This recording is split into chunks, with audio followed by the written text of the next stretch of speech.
მალე ბათუმის ტურისტულ რუკას ახალი საერთაშორისო ბრენდის სასტუმრო Hampton by Hilton ბათუმის ცენტრში ემატება. სასტუმროს მშენებლობა უკვე საბოლოო ეტაპზეა და გახსნისთვის მზადება მალე დასრულდება. Hampton by Hilton ბათუმის ცენტრ ტურინვესტ ჯგუფის მორიგი წარმატებული პროექტია. 2008 წლიდან ტურინვესტ ჯგუფმა განახორციელა რეგიონისთვის არაერთი მნიშვნელოვანი პროექტი. კომპანიამ განსაკუთრებული როლი შეასრულა ბათუმის საქმიან და ტურისტულ ცენტრად ჩამოყალიბების პროცესში. აღსანიშნავია, რომ ტურინვესტ ჯგუფი იყო პირველი, რომელმაც საერთაშორისო პრემიუმ კლასის ბრენდი Hilton შემოიყვანა საქართველოში, რაც მნიშვნელოვანი გარდატეხა აღმოჩნდა ქართული ბაზრისა და ეკონომიკისთვის. Hilton ბათუმმა საქართველო კიდევ უფრო მკვეთრი და შესამჩნევი გახადა ბიზნესისა და ტურიზმის მსოფლიო რუკაზე. კომპანიის დასრულებული პროექტები დღეს ბათუმის და მთლიანად ქვეყნის ტურისტული და ბიზნეს გარემოს აღიარებული საიმიჯო ნაწილია. Hampton by Hilton ბათუმის ცენტრი კი ამ ისტორიას უერთდება საერთაშორისო ბრენდის ხარისხით, თანამედროვე სერვისითა და გამორჩეული ადგილმდებარეობით. 153 ნომრიანი სასტუმრო Hampton by Hilton ბათუმ ცენტრ მდებარეობს ბათუმის ცენტრში, რუსთაველის ქუჩა 20-ში, ქალაქის ერთ-ერთ ყველაზე პრესტიჟულ და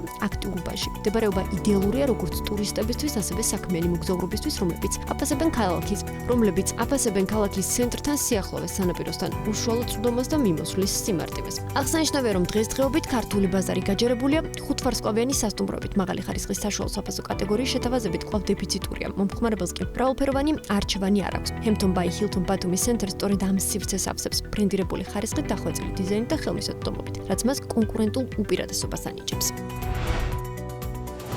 საქართველოს ბანკი აგრძელებს აგროსექტორის ხელშეწყობას და ბიზნესისთვის დამატებითი შესაძლებლობების შექმნას. ამ მიზნით საქართველოს ბანკსა და აგროტექნოლოგიურ პლატფორმა ტელ-აგრს შორის ურთიერთთანამშრომლობის მემორანდუმი გაფორმდა. ტელ-აგრი ფერმერებსა და დარგის სპეციალისტებს შორის გამოცდილებისა და ცოდნის გაზიარებას ემსახურება, ხოლო თანამშრომლობის მიზანია ხელშეუწყოს აგროსექტორის განვითარებას, ინდუსტრიული კვლევების ერთობლივი სერვისებისა და პროდუქტების შემუშავების გზით.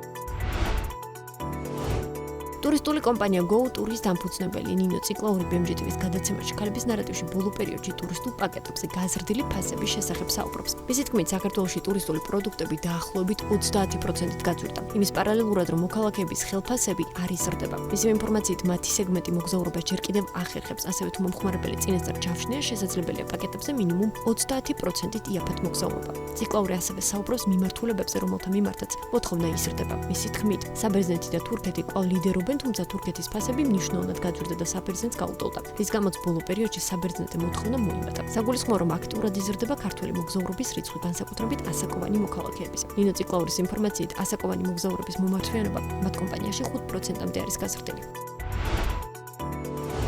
სამოგზაურო ინტერნეტის მიმწოდებელმა ოპერატორმა Mobinex-მა ხელოვნური ინტელექტის ბაზაზე შექმნილი ასისტენტი დანერგა. როგორც კომპანიის თანადამფუძნებელმა მარიამ კაკაბაძემ BMJTV-ის გადაცემა ქალების ნარატივში განაცხადა, ახალი ფუნქციონალი ხელმისაწვდომია როგორც ვებგვერდზე, ასევე მობილურ აპლიკაციაში და მიზნად ისახავს მომხმარებლისთვის ინდივიდუალურად მორგებული პაკეტების სწრაფად შეთავაზებას. მარიამ კაკაბაძის აზრით, Mobinex-ისთვის ხელოვნური ინტელექტის დანერგვა სტრატეგიული ნაბიჯია, რომელიც მიზნად ისახავს მომხმარებლის გამოცდილების გაუმჯობესებას და კომპანიის ოპერაციული პროცესების დახვეწას.